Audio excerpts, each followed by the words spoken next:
Hey, my name is Luke Schellenberger. I'm an ENT, and pretty frequently a lot of patients will ask me about ear candling. Most of the time they'll just say, I did ear candling and I loved it. And they opened it up and it showed all this wax that was in my ears. And it felt great, and now I'm here for something else. Anyway, I wanted to demonstrate some ear candling. I don't do this as a part of my practice. I don't think it actually does much of anything. But you said you'd had ear candling before done, and you said it felt pretty cool. So we're going to do it, and also I'm going to burn an ear candle that's not attached to an ear, and then we're going to open them up and see what they look like, okay? Subject. Okay. Put this in your ear canal and surround it with a moist towel. There we are.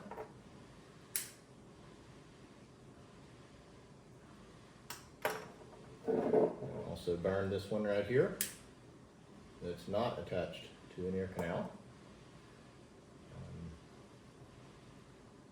It'll take a few minutes.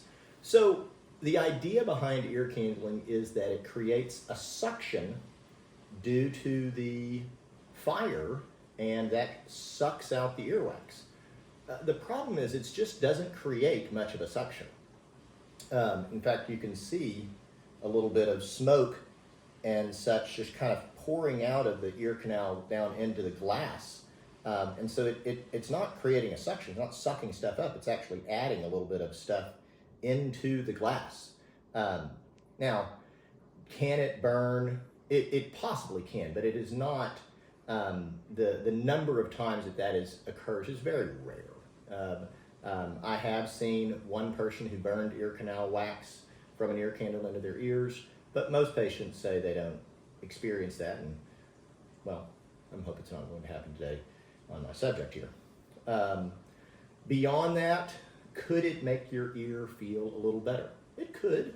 There's some, some smoke and warm smoke kind of dropping down into the ear canal. Could that make it feel better? It's possible. And in general, I don't tell patients, don't do it, it's terribly dangerous. It's not terribly dangerous, probably not more dangerous than, driving on the highway, which could be possibly terribly dangerous, depending on who you are or how you drive.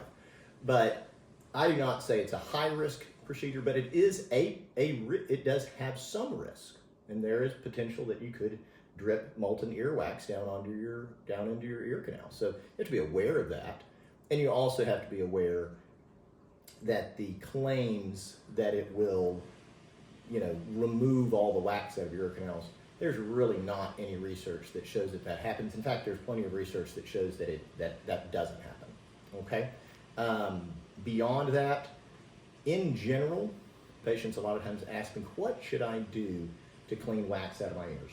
I'm not a big fan of Q-tips. Q-tips in general, patients will push the wax down onto deeper into their ear canals, which is not what we want. And in general, it doesn't really work. Q-tips aren't very effective. Irrigations can be, but you really just don't want to use water. Water will a lot of times cause infections and things like that. So I'm going to go ahead and blow these out because, well, I don't have a way of cutting off the little extra wax, and I don't want to drip it onto my subject's ear or hair.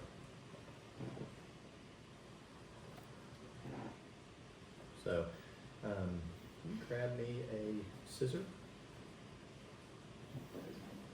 So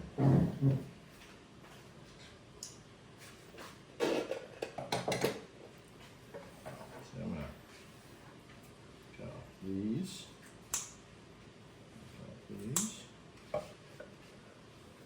creating a giant mess. So this is the one that had no attached to nothing, and you can see this junk that's in it, okay? This was attached to a glass. There is no earwax in that glass, but there is debris that's created, and that is from the wax that's being burned. This is made of wax. And now we're going to show the one that was attached to my subject. Hopefully I'm not completely wrong by a giant clot of wax in here. No, but it's the same sort of thing. And you can imagine if you burned it all the way down to the end, there'd be a bunch more wax down at the bottom, and people are a lot of times confused maybe or impressed by look at all this wax. It's not earwax, it's candle wax. That's all I got to say about candling. Not a fan, but if you want to try it and you feel like it helps you out, that's perfectly fine. Just got to be aware it can hurt you some of the time. I'll take care.